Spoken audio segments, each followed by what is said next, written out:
True indeed with you, Holy Circle Gaming. Thanks for rocking with your boy like always. Definitely a privilege and an honor to do as such. Man, we doing something a little bit different. We going in with 4 Kings Casino and Slots. I know it's really like an offsuit of what I would normally play because this is not a game that I would typically play by any form of fashion.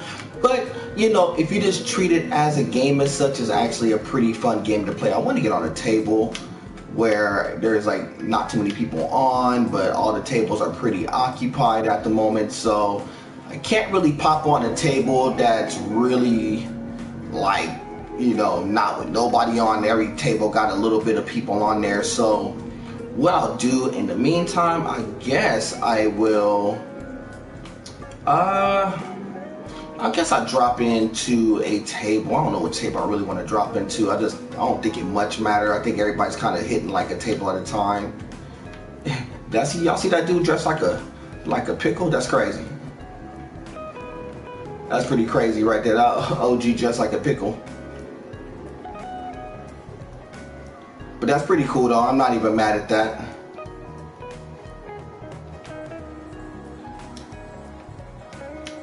So let's go ahead and do this. Let's go do this. Let's go this. Let me find a table. I want to see nobody ain't getting up off their table. I want to run a table like dolo, like cool by myself. But it doesn't look like there is a table where I could run by myself. So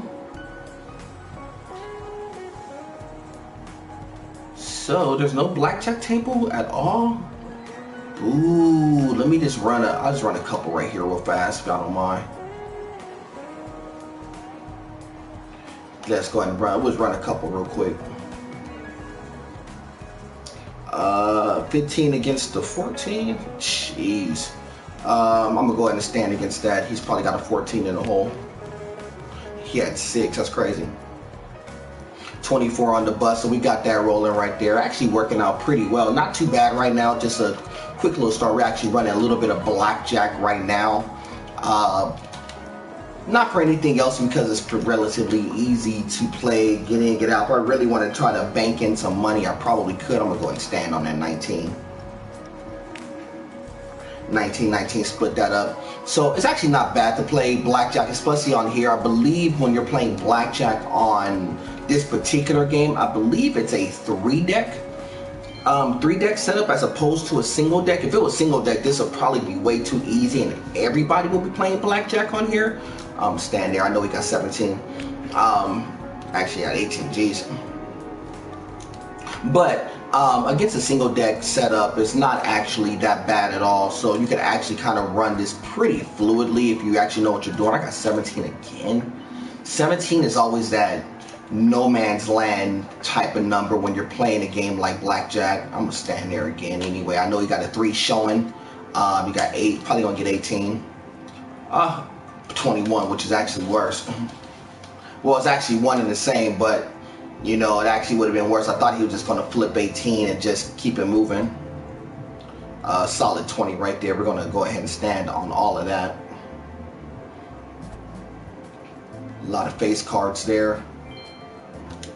Take the stand on the 20. Actually not that bad right now. He's going to have 19, so we'll get the win. You know, the way I typically play like games like blackjack in particular, I really just kind of play it like soft and progressive. You're gonna get 21. That's a good play. Jeez.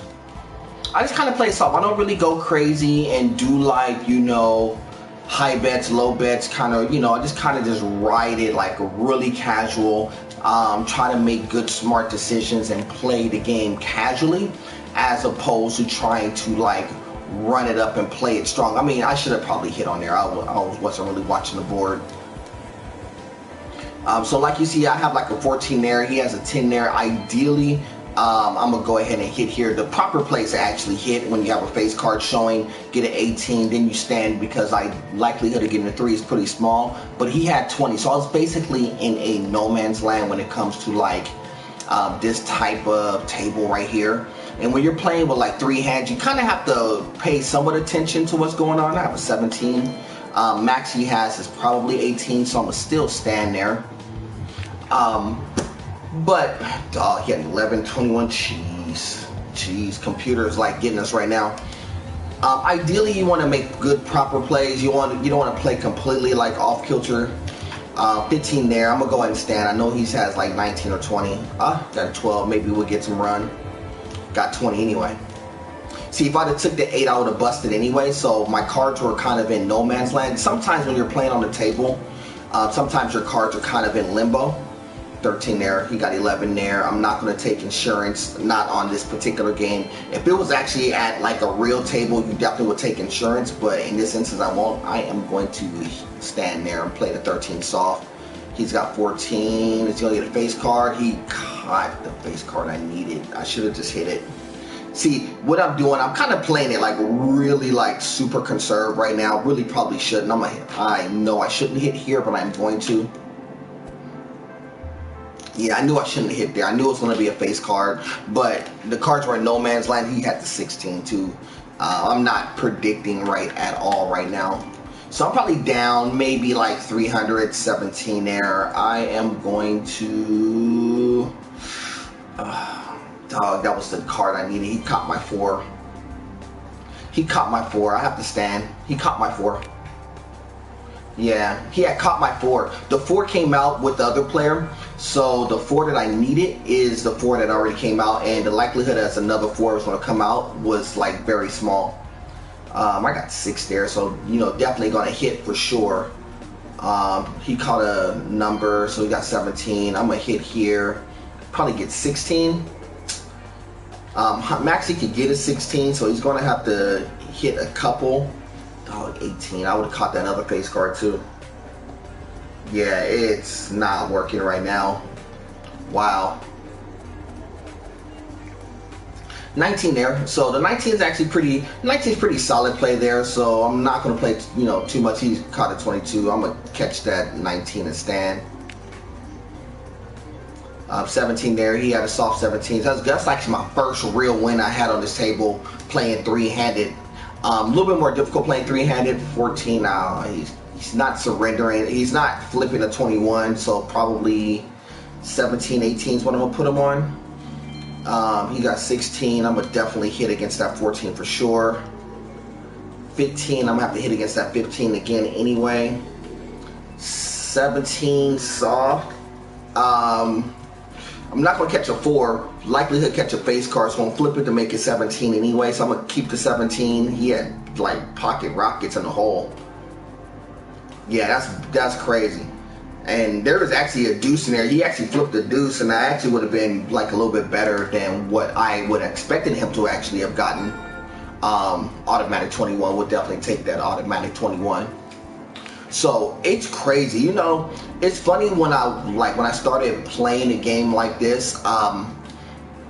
You know, it started like for me, like doing this type of game. It was like a long time ago.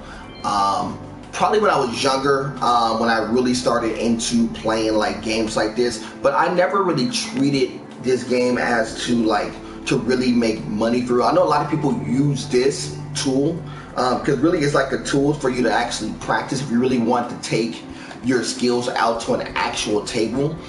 Playing on interfaces and games similar to what you see here is the way that you would actually practice and train to play a game like this. But it's crazy. Ooh, 17 split on, dang it. But it's crazy when you hear about this. I'll tell you my story as you go along. So if y'all watching along on Twitch, definitely great. I see y'all working. If you're jumping in, if you catch this on my YouTube page later on down the line, definitely feel free to catch on the YouTube page. I'll tell y'all the story. You know, when I was younger, shout outs to my father's side of the family, the Brandons, of course. I would actually bounce around from house to house to house to house, especially during the summertime. When my mom was at work and my dad was doing his thing, we would bounce, you know, me and my sister would bounce around from spot to spot, and my cousins would babysit me from time to time. My aunts and uncles would babysit me from time to time. My grandfather and grandmother on my father's side of the family would babysit me from time to time when I was out in like the Carson, you know, Carson, Long Beach, that area living out, and that's I'm gonna double into that too. So during that time, it was funny because I was always like really good when it came to board games. Every time I would go get babysitted, whatever it may be, I always had a board game with me. It was always some sort of board game in hand. I'm gonna split those. I always had a board game in hand with me on deck. And so I always want to make sure that I was really sharp at getting good at gaming in particular, even from a board game point of view.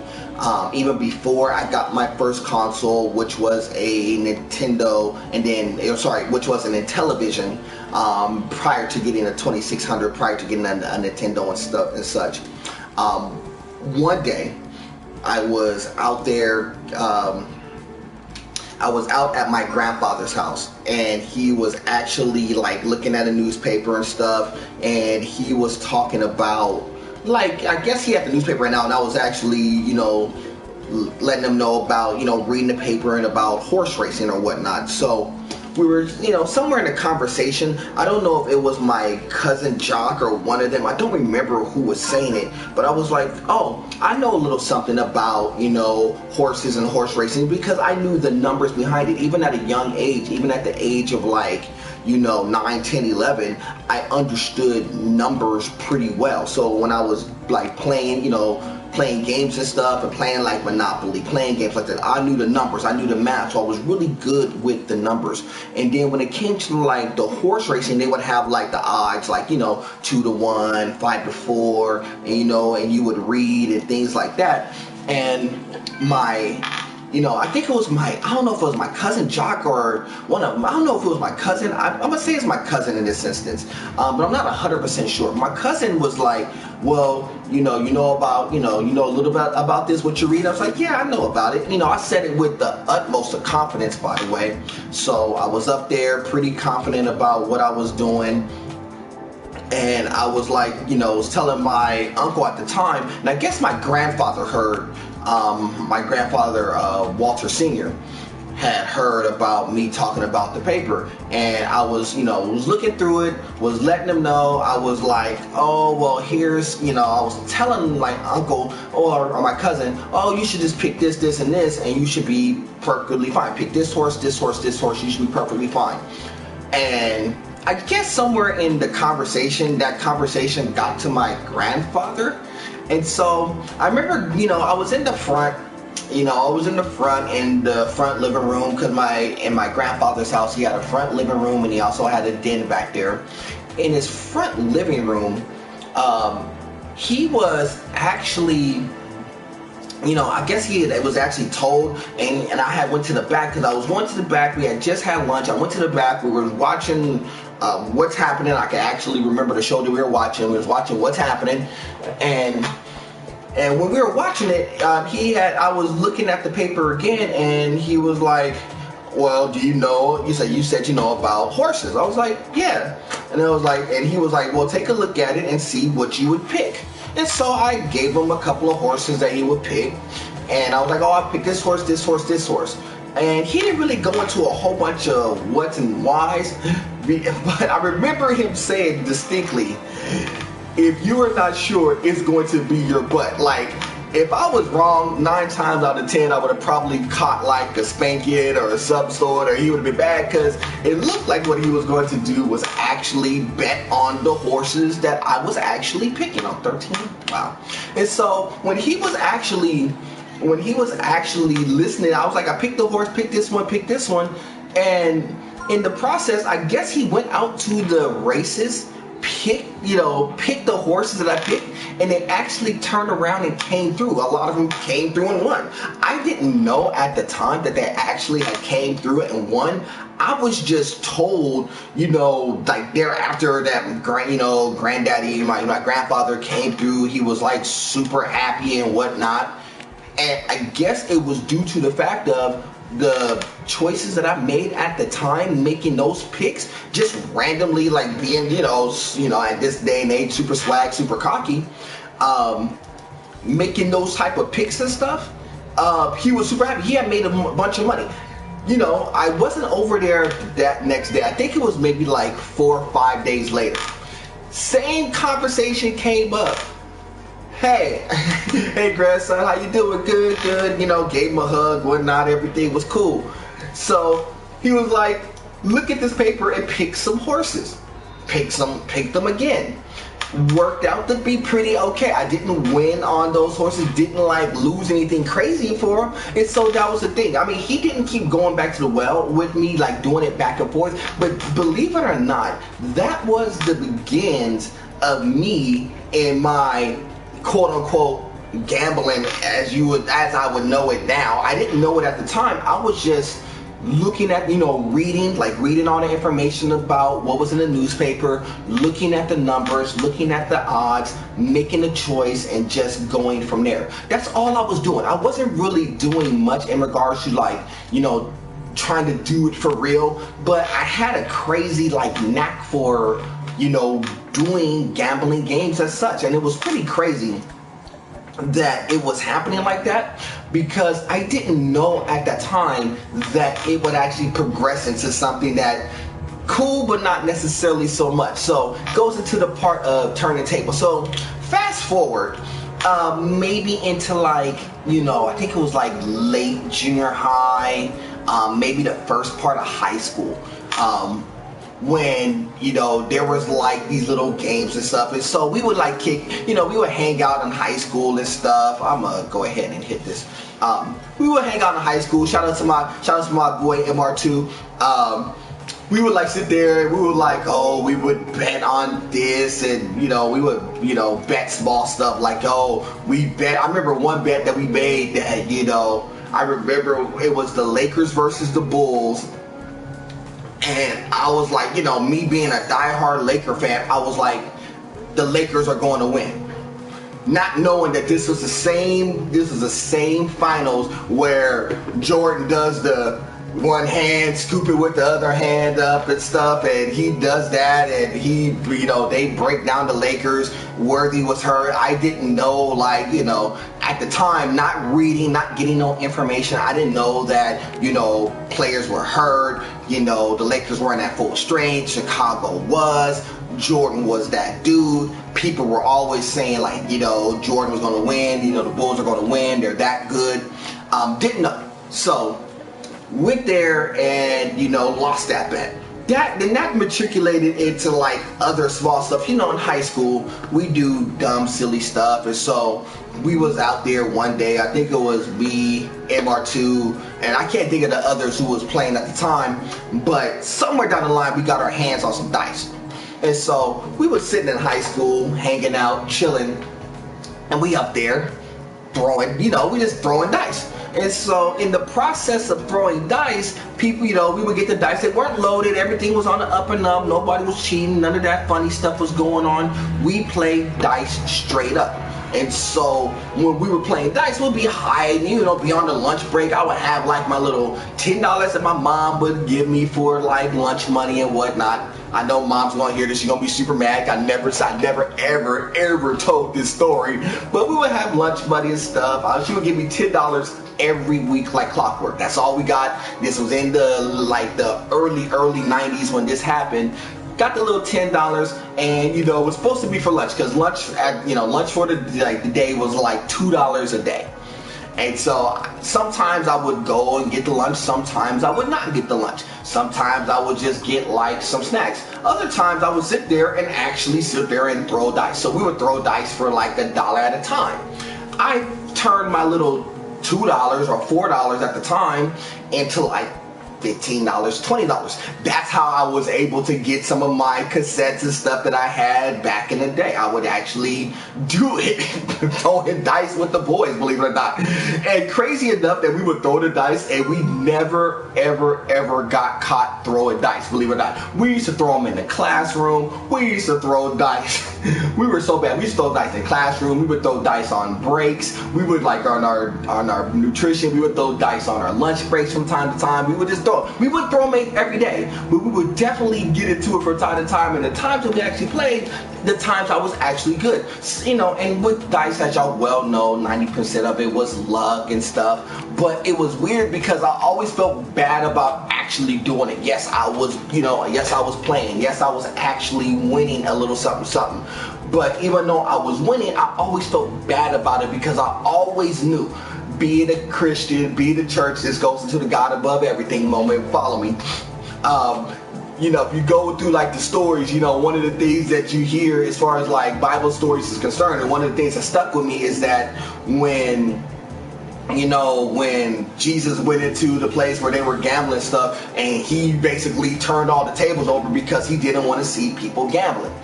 It was crazy, but it was true, because, you know, that was one of those things that always stuck to me. Like, I probably shouldn't gamble because, you know, I'm a Christian. This is what I believe. I do believe in the Bible, so I shouldn't be sitting up there gambling like that. But as a kid, you know, you still make crazy mistakes. Even though those things are running in your head all the time, you still don't sit there and, you know, you'll do it as a kid because sometimes you don't know, and other times you have, you know, your spiritual sense will kick in and be like, nah, I shouldn't do it.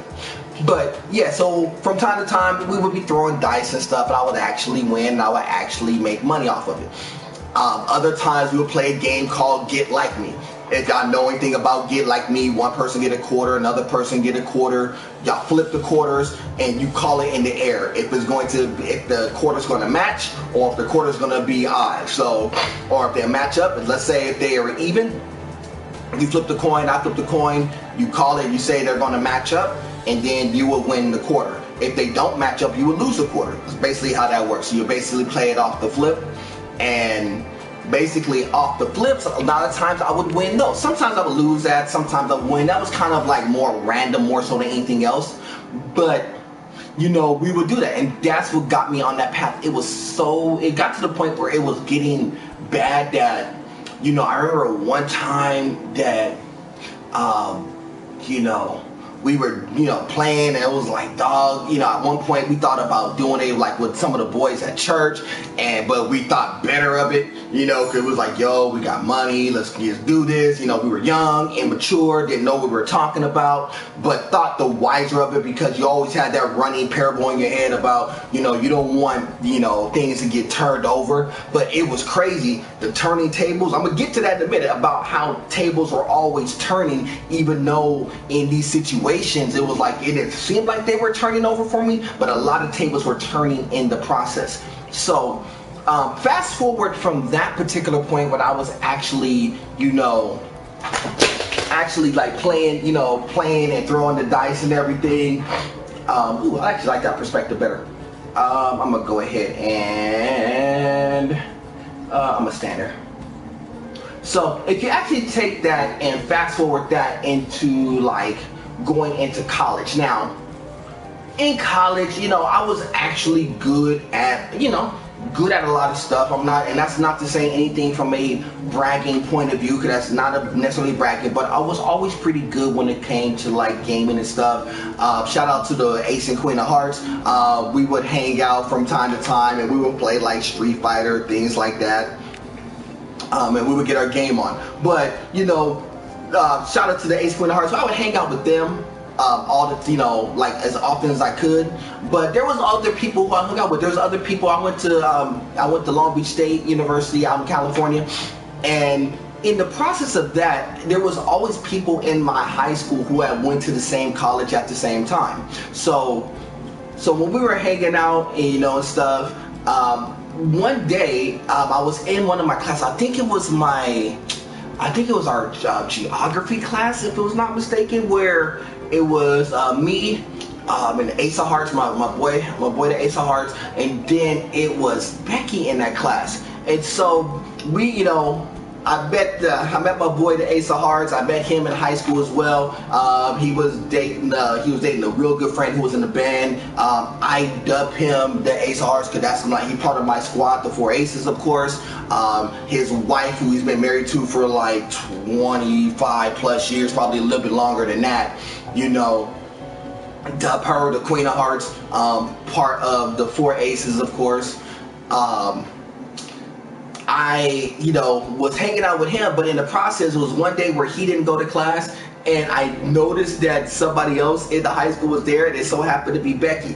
And we were just talking, and we were talking about, yo, we need to link up and like, gets, we need to link up, study, get all this ready for our class and stuff. I was like, yo, you say if you want to come through, I said, I'm staying at the dorms, come through the dorms, because, my boy Ace Harris, he would come through the dorms all the time, and we would do homework and stuff. We got like a little common area where you could actually do your studying and stuff and hang out. And so we would actually do that. And so I invited Becky to do the same thing. But she was like, nah, I can't because I gotta go home. She lived like a ways away, about 20 minutes out. But I was like, cool. I mean, if you want to go, I didn't mean to hit that. Cancel. Hit that, please. Dang it. So I went to her house one day, and we were staying up there studying. We got all our studying done, and then she got me on playing craps. So we were actually, she had a game on it. It was on her Super Nintendo, and it was a craps game that she was playing. It was actually a game similar to what you're seeing here. It was basically a casino type game, but it was actually, I'm gonna double down. But it was actually craps. So I was sitting up there playing, and I started off playing blackjack, similar to what you're seeing here, but I went on to start playing craps. And the one thing about craps, like even prior to, I had a similar game on I think it was on my Sega Genesis or Sega Masters. I don't remember how I got my hands on it per se, but it was craps just the same. So it was basically like a little craps. Oh, I know what it was. It was a little handheld. I figured out. It was a little handheld that I had in my hands, and it was actually a little thing where you could play craps. And I was actually like racking in money. And I guess in the process of conversation after we had got our studying done for our geography class, we were talking about, craps and gambling and stuff, and she's like, oh, well, I have this game on my Super Nintendo that you can play. And I was like, all right, bet, I'll go ahead and give it some run. And so I was sitting up there, and it was when I was playing and stuff, and I was just playing craps, and I was like racking in, was pretty solid when it came to that, because playing dice at school, I understood the mechanics of how dice are, what to bet, what not to bet. And so what that got me to doing is studying a little bit about how to play craps and stuff some more. And then I had my own little personal baby computer that you would link up to a TV. Didn't even have a monitor. It was like a little baby machine that I got. And I linked it up to my TV at the time. And I would sit up there and I would actually play, craps on there all the time. It wasn't no blackjack, it wasn't no slots, it was none of that stuff. It was purely craps. That's all I played. And so I was actually like solid and pretty nice on the craps. It was actually pretty cool. Hit that. And so it was, ironically, it was at that point in time sitting at Becky's house at that time, and I only went to her house. And the crazy thing is, we were real cool friends, even cool friends and stuff. Even to that date, that was the point in time when I really got like heavy into like the numbers and playing craps and all this stuff, and really got hard into like, I'm pretty good at throwing dice and stuff. But I always had it in the back of my head, like, I never really wanted to like do that for real and like, and like really gamble, because I was like, yo, I would do it, and I was not, and I was like, yo, I gotta kind of get straight as far as like, making sure I'm good with my Christian walk and stuff. And so I was always kind of on the border when it came to stuff like that. And so when it came down to it, fast forward, a little bit later down the line, it was crazy where I actually had a chance to actually put the skills to the test. Now, my first run, I'll tell you, my first run in Vegas, my very first run when I went out to Vegas, we're gonna double that in. My very first run that I made to Vegas, I went in, me and my ex went to it, and they gave us some chips. We put it on the blackjack table, but we didn't really gamble like that. I think we sat up there, played like maybe like $50, and at most we didn't even play that much. And thereafter, what we did was we went onto the slots, played a little bit on the slots, and that was it. And the crazy thing about the slots was, and I don't really like playing slots. I was just sitting there just because I had to, we were sitting there. I didn't really want to go to like a crap table because at the time the crap table was super active. And I was like, yo, I was a little bit intimidated. I was still young, a little bit intimidated to be on that type of crap table at the time. So I didn't. Played slots, hung out, and that was it. And we were just like just chilling and stuff. And we did more of playing like video games than actually playing craps. Now, we were grown, but we were actually at the arcade more than actually in the casino playing craps. We saw like shows and walked around because it was the first time out there and stuff. And it was fun. Hung out, had a great time. But that's what it was, but didn't really gamble as much. I saw the crap table and I was like, you have that inkling of, yo, should I gamble for real? And I thought about it, I really did, but I, thought the wiser not to, because I always had in the back of my head, flipping tables. That's always was in the back of my head, because I was like, I didn't want it necessarily to be that, something bad happens because I was gambling. Because typically when things are going good, when you're, everything's going solid and stuff, it wasn't based upon like the gambling and all that stuff. It was really based upon, doing everything right, making sure my spiritual walk is straight, all that stuff. So I never really got into gambling. So it was crazy that, I was actually good at something, and I'm actually pretty good at this. I know numbers, even like blackjack. I actually know the numbers. I know how to, read the cards in the single deck or 3-deck. I have a good idea of, figuring out tendencies and stuff. I have that skill. But, I never really wanted to like put it to the test during that time I was young.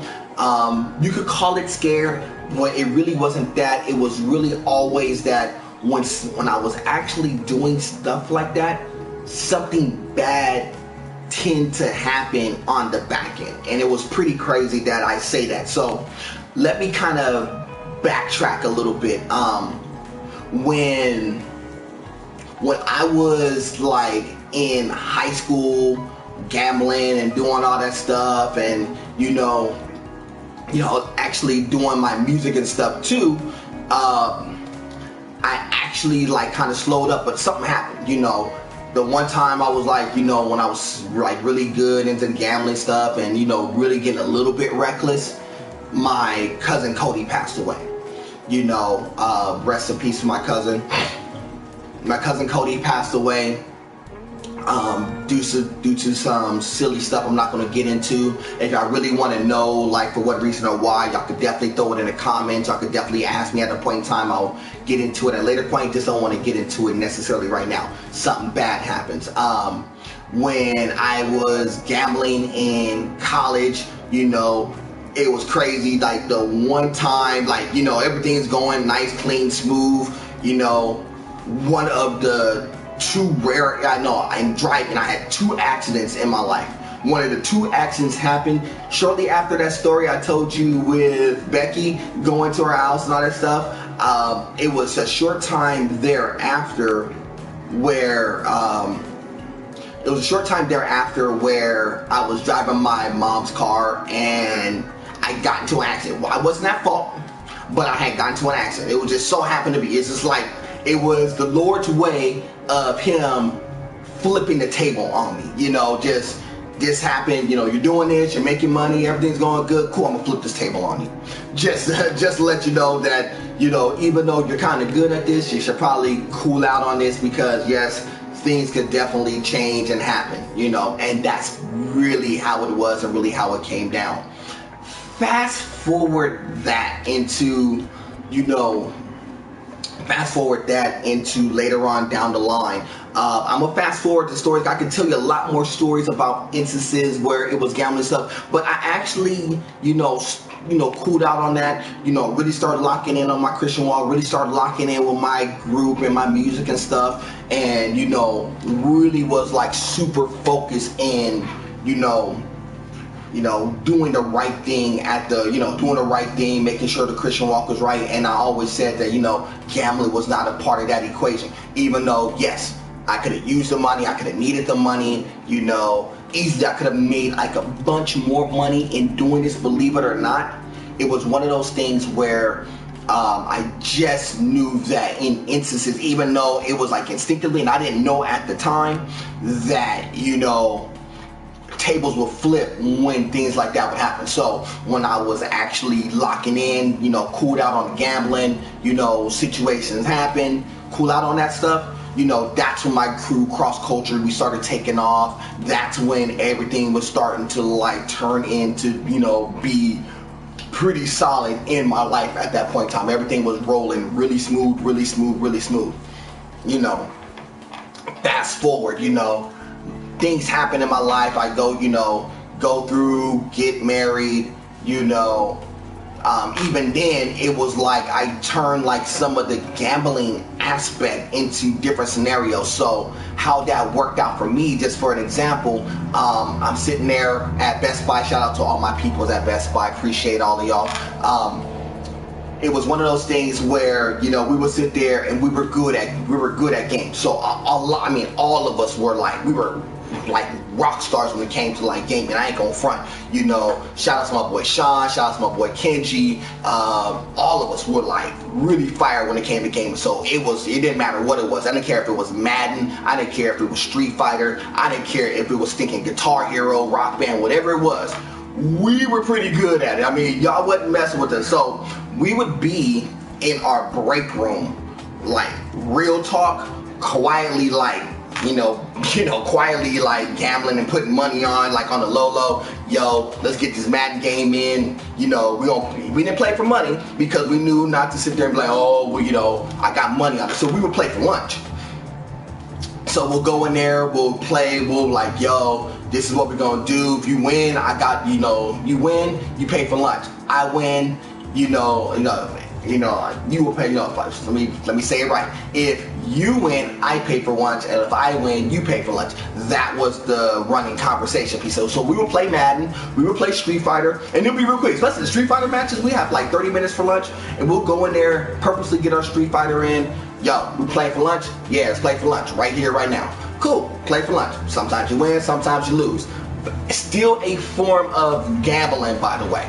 Don't get it wrong, it wasn't no different. We still was up in there, we were still up in there, still playing, still gambling. It was pretty crazy, but that's literally how it was for us. So we was up there playing, gambling, being crazy. I'm gonna hit that. And we would just play for lunches, and that's how it was. Still a form of gambling. Even with all that being said, for all the good stuff that happened when I was at Best Buy, I'll tell you how that flipped around for me backwards. So, you see, a turning table moment. So when we were at our prime in Best Buy, when we were, hosting our gaming tournaments and doing all this stuff, everything for me was flying really good at that point in time. Everything was rolling as about as good as it could get. But it was one thing that I was trying to progress. It wasn't necessarily a bad thing, but something I was trying to progress in. I was trying to actually move up in the ranks at the time. So I was actually trying to move up from being like, in essence, a lead in my department to being a supervisor. So basically, it's just a title technicality, but it did garner you getting more money. It did garner you getting you the prestige and stuff. And so in the process of doing all this stuff, the table that turned was at the time where I was actually making a push to become a supervisor, I would get passed. And part of the reason why I would get passed is because some of it was just the politics, and I understood the politics. Don't get it wrong, some of it was just, here's the politics behind the politics of the biz. We're gonna go with this person. We already promised it to him. I understood that. But part of that was that it was in the interview. And I remember the interview to the day. And I remember sitting down with them, and I remember sitting down with Enrique them, and it was like, the reason why that we couldn't give it to you was because there's something that you didn't show us just yet. That was my table turn.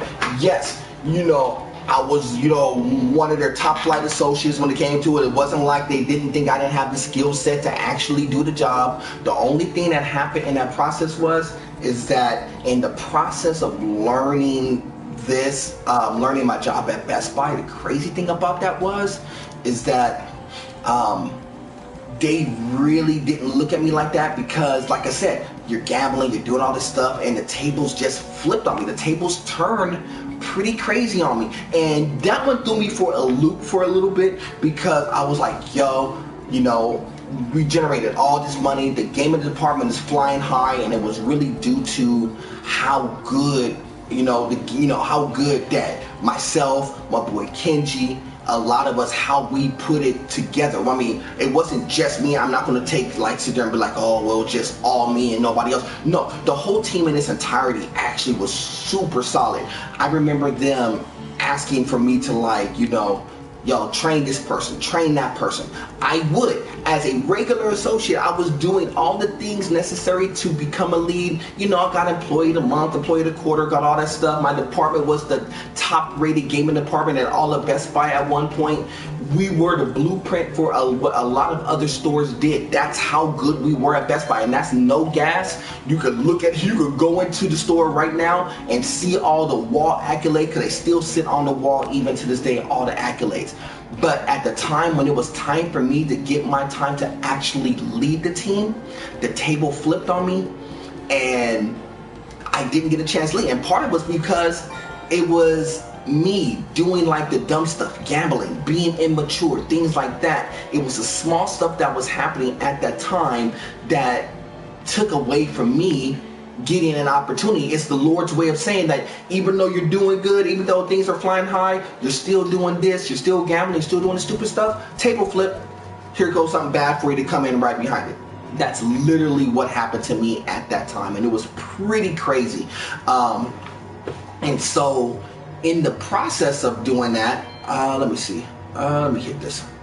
So in the process of that, ultimately I had a couple of cracks at it. The first crack didn't go well. The second crack didn't go well, but I had a third shot at it. Shout out to Tony, who was my original boss. He had moved to a different location, and I interviewed at that location, and turned out that he took me on once I kind of cooled out about, some of the other stuff that was happening. I, had to handle everything in a mature way.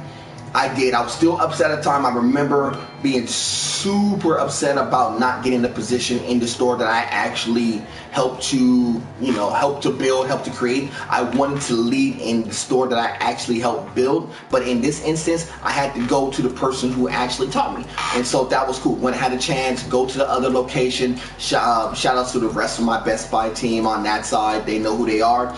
Learned a lot of good things there, but even with all that being said, I was still being super reckless, and like I said, and believe it or not, it was always attested to me gambling.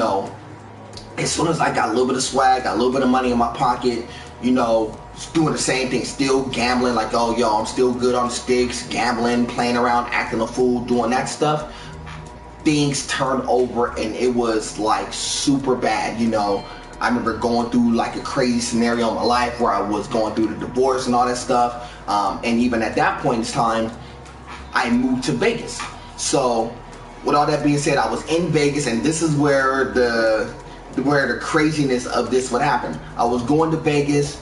I was working on my transfer from the store that I was at to the store that was in Vegas. Everything was working out pretty well at that point in time, and then it all kind of fell through. The opportunity went from being good to horrible in a sec. The crazy thing about the gambling, the reason why that you see me rocking on this here, is that when I was in that scenario, the job was cool. I was making a little bit of bread, and then all of a sudden that I didn't make no money anymore. I was the money was gone. The job was over. I had to find a way to make money.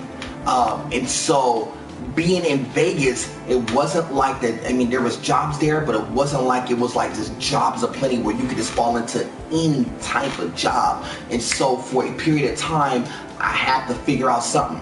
So I remember going to the casino, and there was like a casino that was maybe like 10 minutes away max, because you know, in Vegas, wherever you live, you're not too far away from a casino at all. And so I was really close to a casino where I went to the casino. They had this crap table that it was there. I was so happened to be good. I had like $10 to my name at that point in time. I was really low on money, didn't have much, and I had turned that $10 into a couple of hundred. Went back the next day, turned that little $20 into another couple of hundred. That was the way that I was actually staying afloat being in Vegas until I was able to catch a second job. That's how crazy it was. So I was actually good enough to actually make a living. It was crazy because when you think about Vegas, living in Vegas and being in Vegas, you got two different people that's there. You got the people who's there because the rent's cheap and they may do a essential, a job like a teacher or whatnot, and they have a job out there that works out for them that they're doing. Kudos to them. I have both my uncles are out there, and I have like family and stuff out there, so it's actually good. But most of the contingent there is basically everything is centered around casinos, around you putting money, about you taking risk and taking gambling and shots. I was taking a bunch of chances at that point in time, so I was risking an awful lot, literally, to stay afloat.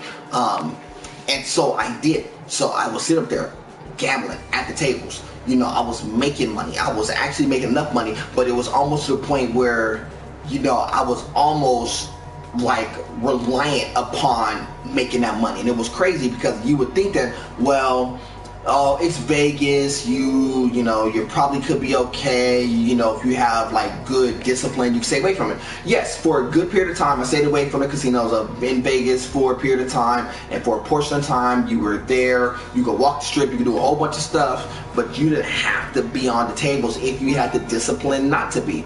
But for me, I was actually like straight on the table. I was straight on the tables. I was playing at this machine. I was playing at this crap machine. It was basically like it was a machine that actually it was actually a crap machine, believe it or not. They actually have it. It was at one of the station casinos.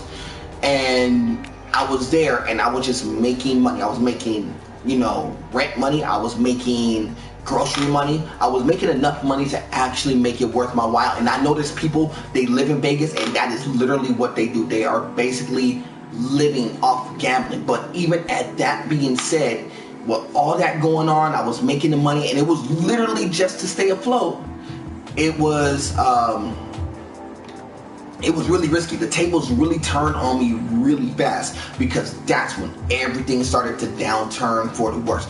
Everything went sideways, literally, because I was out there gambling, risking, taking, and I understand taking chances, but I was taking chances in the wrong way, in the form of literally gambling, because like I said, the Lord does not like gambling in particular, and when you do gamble, things tend to flip around, things tend to mess up, flip the tables over, and that's what happened, and everything flipped over. I lost everything when I was in Vegas, and I mean everything when I was in Vegas, to the point where I was broken down to the bare minimum, and so it was crazy. Like, everything was kind of like downtrodden down. I was down. I didn't have no money, didn't have nothing, scrambling just to find a spot to stay. Everything was at its very worst, because even though gambling was the one thing that kept me afloat, don't get it wrong, but it was the one thing that was holding me back from going to my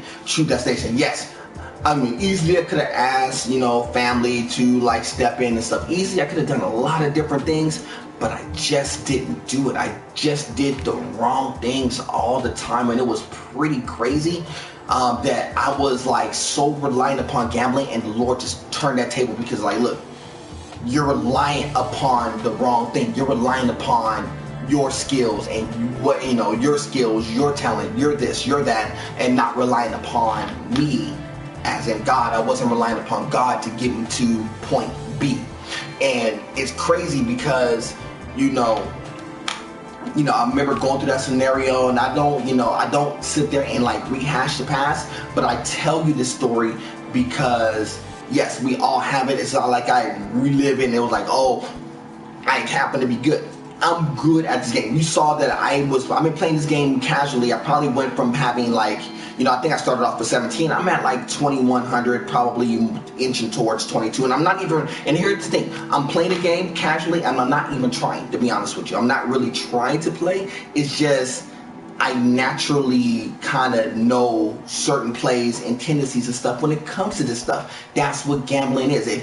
Gambling to me is no different than any other game that I play.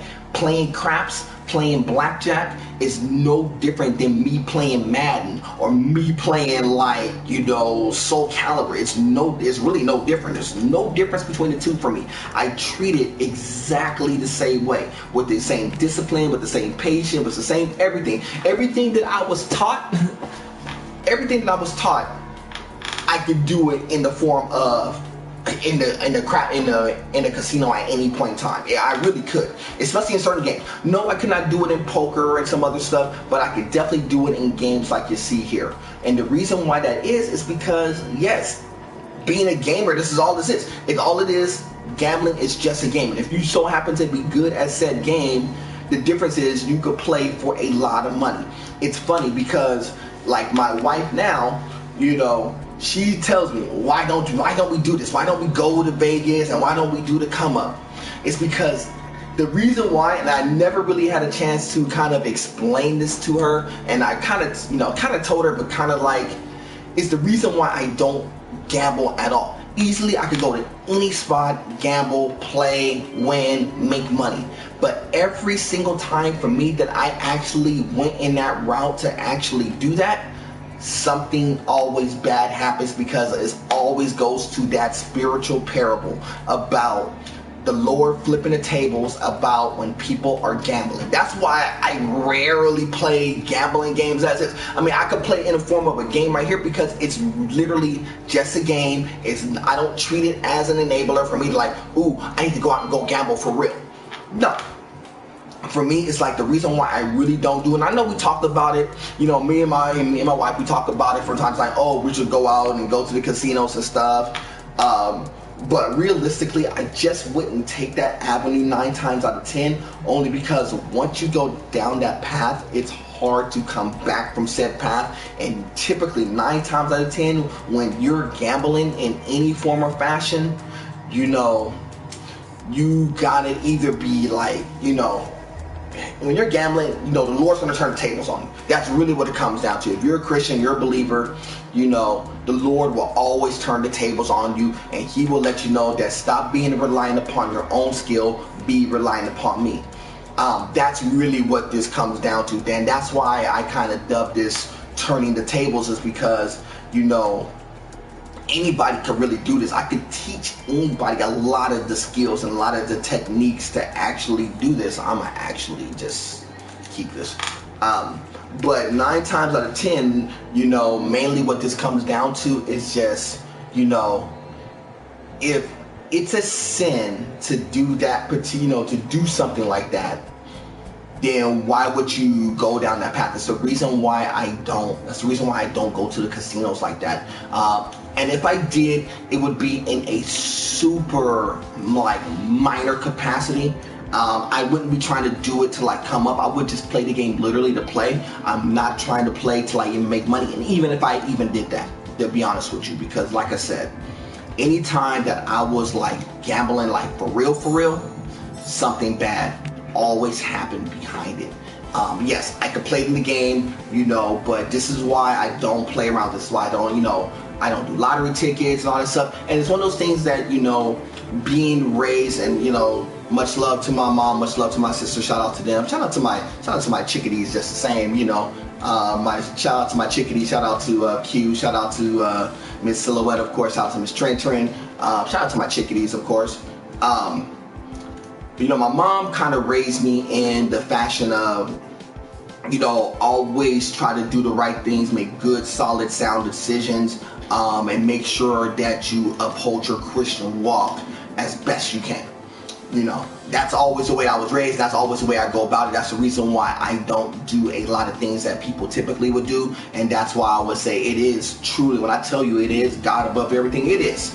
Because the reason why is because when you start drifting away and not making solid decisions, even though it's crazy, because you know, when you're playing games like this, when you're playing a blackjack game, when you're playing a gambling game, it's really just decision making. This is why, you know, like I remember at the time, like me and the missus, we were talking about, you know, like lottery tickets, and you know, I think it was all in the same conversation of like the lottery tickets, the gambling, going to casinos, things like that. And I was like, look, the reason why you don't play lottery tickets is because the ratio of you winning is super low.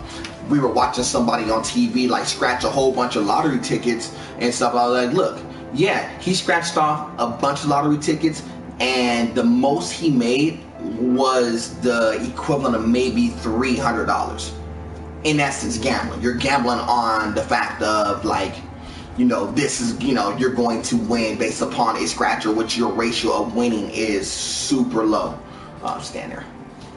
And that's really what it came down to. And it, you know, and we were watching like some other people and stuff, and she may watch some people time to time. So like, oh well, gambling this and a lot of things. That it's like, look, it's a reason why I don't do it. You know, it's because things tend to happen bad. The tables tend to turn. The Lord flips the table over. Something messes up in the process. You know, when you're not walking completely in God's alignment from time to time, a lot of times something tends to go awry, and it may not be something complex. It may just be something simple, but things still go sideways from time to time. And that's what happens. That's just the Lord's way of saying that stop being reliant upon yourself, be reliant upon me. In a day and time when you're going through an instance like you see here, like, you know, everybody's at home, you know, you're confined, nobody's making no money, you know, you're sitting out because most people, when they're working their jobs and stuff, nobody got most people ain't working right now. Their jobs are not intact right now. People are really like hurting, really struggling to try to make, try to get their money up, and don't know when they're actually going to step foot into said job right now. You know, and a lot of times, like, you gotta be, people are relying, like, dude, what do I resort to? The first things people did, because when people were like shutting down jobs, like when they shut down like non-essential jobs, one of the things that stayed open for a period of time was the casinos. That's where everybody fled to, and it's not because they fled to because of, well, it was like one of the rare things that they could do. They actually fled to it because, they were trying to get the come up, like, yo, this is a way for me to try to make money, not knowing that, when you try to make money without really having the mindset, the focus of God, things tend to turn sideways for you. That's really what it came down to. That's what it was for me. That's the reason why I, yes, I may go to a casino, go hang out, I'll go to Vegas and whatnot, but I'm not going with the intent to try to gamble, to come up, to make money, to do all that stuff. I would play the game literally to just play the game. I wouldn't play the game to try to, like, well, I'm trying to go in there so I can make, 400, 500, easily I could do that. But I'm not going there with that intent, because I know that, for most intents and purposes, actually for all intents and purposes, gambling is bad. That's why when you see people, there's only a handful of people who make a living gambling. There's a handful of people. I know y'all see it on TV, watching the poker stars and all that stuff. They do their thing. There's people who are just as good on blackjack. There's people who is just as good on craps. I'll tell you a story about how I actually got, my knowledge on craps. I'm sitting at an event in college. Shout out to the Sigma. Shout out to my ESDs boys.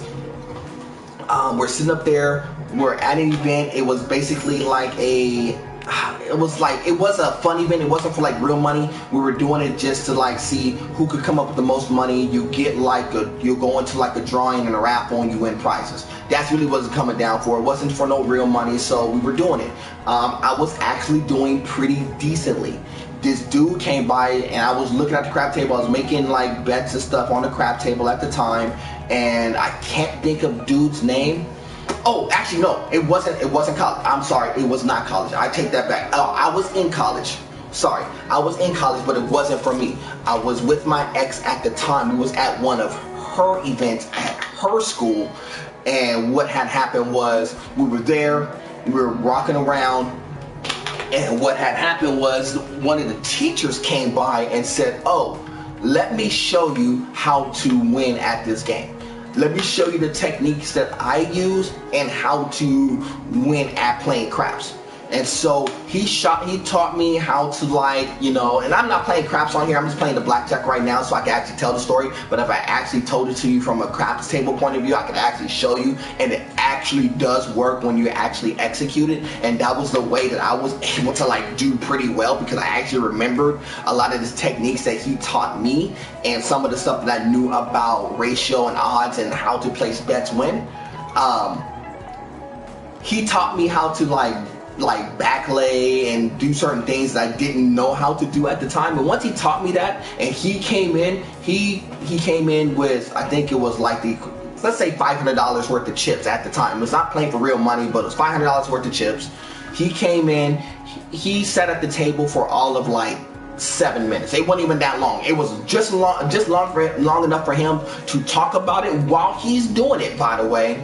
And I think he walked away with like 4,000 worth of chips probably in the span of like 7 minutes. It was basically in the span of 2 dice throw turns, and he flipped it around and he made that money. And I'm just watching him. He was like, "Just follow me." You know, and I didn't follow him at first on the first go around, because I was like, "Follow you, just a teacher, I know what I'm doing." Thinking that I knew what I'm doing. He said, "Just follow me." I didn't follow him the first go around, didn't work out well.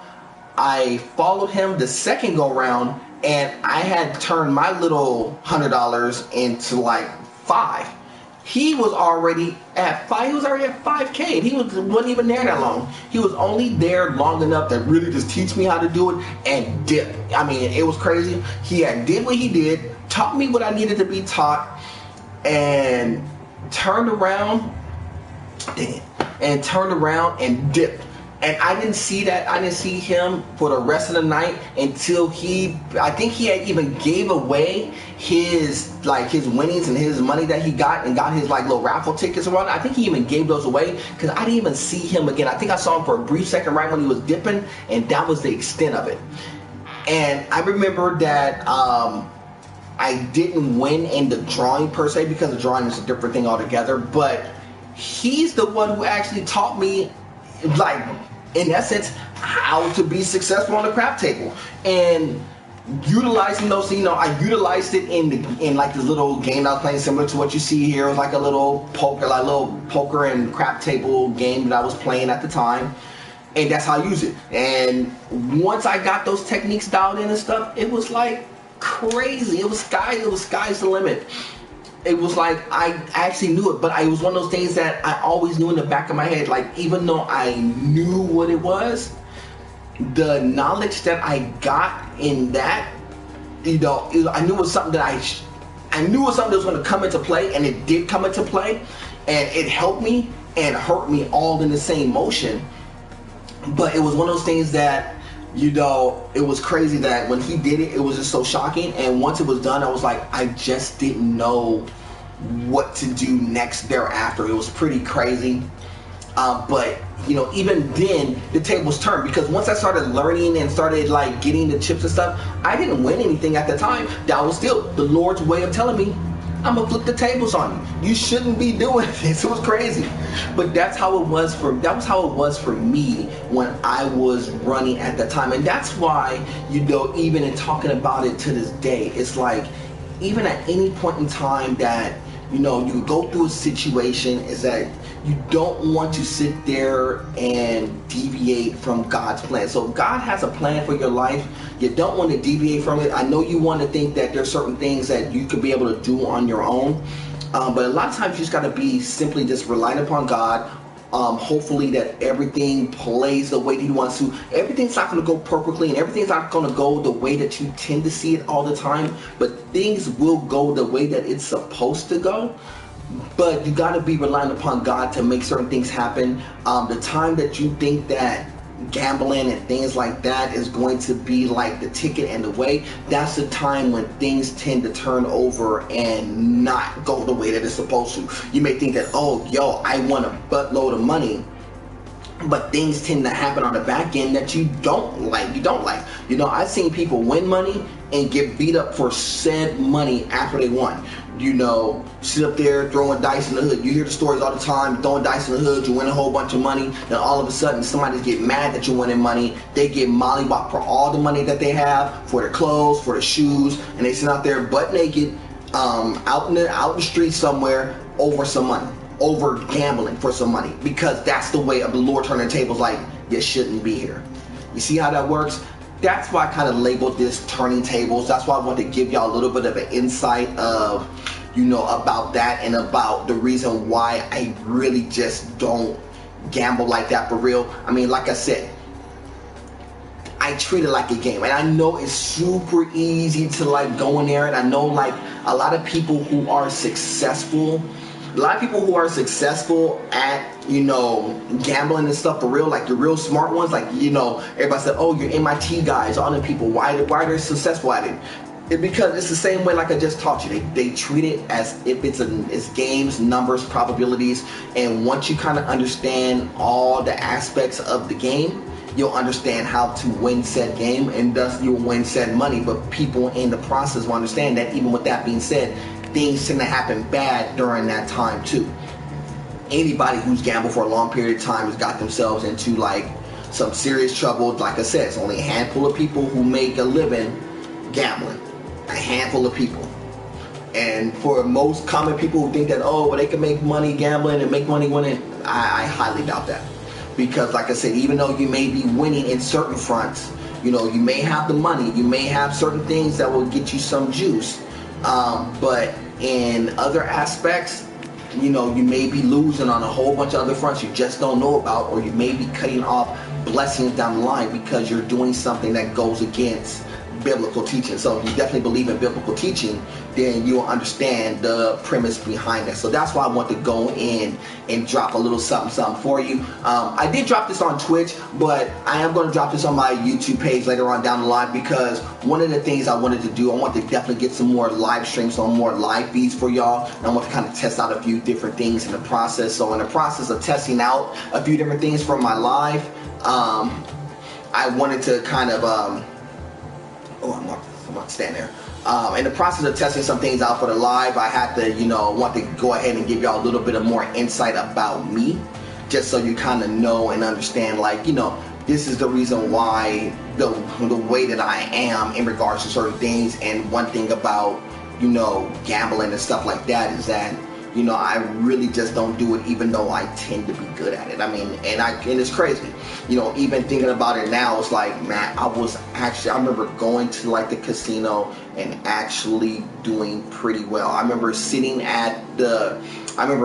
at the crap table on Sundays, and then watching the football game, placing bets on football games, doing decent there, talking to the OGs, like the OG bookies that are just sitting there chilling. And the OG bookies are like, you know, here's things that you should learn about this. Here's what you know. Here's how you know, bet this way for this. They didn't have to tell me nothing. He's like, oh, just bet this way on this game. You'll, you know, if you put in like, you know, $50, you probably win about $250, $300. It ain't nothing that's gonna make you or break you, but it's something just to show you that, you know, it's actually doable. Word. Followed it, did it, followed it to the, you know, did it to the T. It was crazy. But that's literally how that went for me.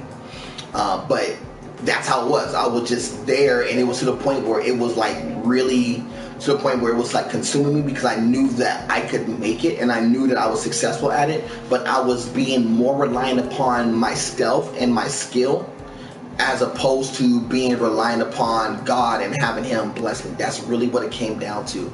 And once I stopped being reliant upon like my skill set, and say, you know, the Lord's going to bless us irregardless, that's when things started to turn over and change and turned over for the best. I mean, I could tell you a lot more, but that's definitely what I wanted to get into and let y'all know what it was behind that. So, with that being said, I'm actually get up off the safe. I was actually been running on here for a good minute. I got 16 out of 75, so I'm gonna get up off the table. That's my character, by the way. I don't know if it'll let me turn it around. That's my character right there. That look like your boy? Kind of, sort of, not really, but that is the kind of look that I typically rock. You know, orange hat, orange. Orange is my favorite color, by the way. If y'all definitely want to know that. But yeah, but I definitely want to give you a little bit of a tidbit in regards to that before heading out. I actually got to get off the sticks. I'm going to actually set up for some other recordings I got to get to. But I definitely want to get into that a little bit. If y'all want to see some more of this gameplay, I could definitely get into some more of it. I'm not necessarily opposed. It's just not one of my things that I typically want to do, but this is more like a concept stream that I wanted to get into, so y'all can see that. But yeah, that's all I want to get into. I gotta get ready. I gotta get some things settled up around here. Get some other footage up and running shortly. So I'm gonna definitely get into that. If y'all want to, man, y'all can check me. Y'all see me on Twitch. Y'all know what my Twitch is. TrueIndeed1 on the Twitch, of course. If y'all watch this on the YouTube, I'm actually going to be running some live streams under Holy Circle Gaming on my Facebook page. So if y'all check it on Facebook, Holy Circle Gaming, y'all can definitely check me on the Facebook tip. I'm actually I'll be putting footage that I record live. Either like on my Twitch, it will hit the Holy Circle Gaming page for Facebook, and you will see some live gameplay on the Holy Circle Gaming as well. I might be running some Marvel Puzzle Quest on there, some Teamfight Tactics I'm gonna probably run on there as well. I'm gonna try to test run their interface. I never really got a chance to, so I'm gonna actually start test running it since we got a little bit of downtime before people start getting back to work.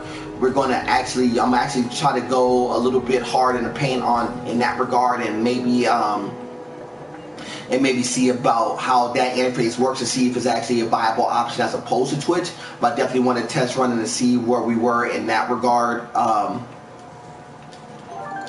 But that's all that's going on. I just want to let y'all know what's good in that regard. So check me on there, check me there. NerdBoyFresh, if y'all want to catch me on Twitter or the Instagram, I'm always on there all the time as well. I will be doing more posts on there pretty shortly. So y'all, if y'all want to check me on those fronts, y'all definitely can. But yeah, let me go ahead and get up out of here, man. Y'all know who I am. I am Mr. True Indeed, of course. Y'all know who I represent. It's Holy Circle Gaming. Shout out to them. Like always, it's God above everything. Till the next time, family. We'll do it again soon.